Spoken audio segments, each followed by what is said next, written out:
कहानी है एक किसान की जो कि बहुत मेहनती था। वह बड़ी मेहनत से खेतों में अनाज उगाता था और उसकी देखभाल करता था, पर अक्सर ही उसका फसल खराब हो जाती थी। कभी सूखा पड़ जाता था, कभी बाढ़ आ जाती थी, या कभी तेज धूप और कभी आंधी। कोई ना कोई वजह से उसकी फसल खराब हो जाती थी। अब वह किस बड़ा परेशान हो गया और फिर से भगवान को पुकारने लगा। वह जोर जोर से चिल्लाया कर रहा था, भगवान शायद तूने मुझे कोई सजा दी है।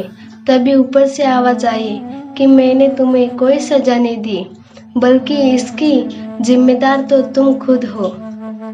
तुमने अपने पौधे को संघर्ष करने का मौका ही नहीं दिया। ना तो तुमने उन्हें आंधियों से जूझने दिया, ना ही तेज बारिश से सहने दिया और ना ही धूप में तपने दिया। एक भी चुनौती का सामना तुमने उन्हें नहीं करने दिया। इसलिए सारे पौधे अंदर से खोखले रह गए।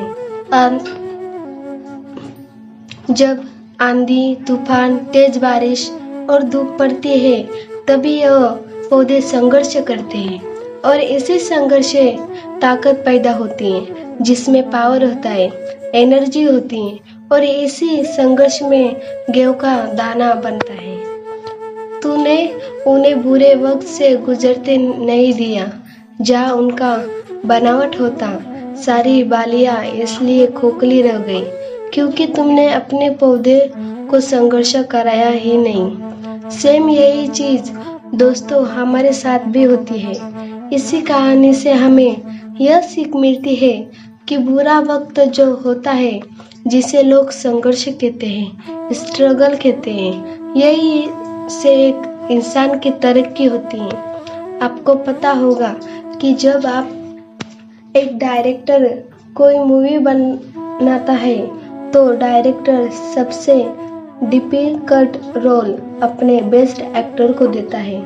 जो जब भी आपको ऐसा लगे कि आपकी ज़िंदगी में तकलीफ है, बहुत ज़्यादा प्रॉब्लम्स है और आपकी किस्मत खराब है, तब खुश हो जाइए क्योंकि उस भगवान ने यही सारे प्रॉब्लम आपकी लाइफ में ही क्यों दिया है। क्योंकि उसको पता है कि आप इन सब को पार करके आगे निकल सकते हो। और ज़रा सोच कर तो देखिए कि अगर आपकी ज़िंदगी में कोई प्रॉब्लम है ना हो, कोई संघर्ष ना हो, तब ज़िंदगी जीने में मज़ा नहीं आता है।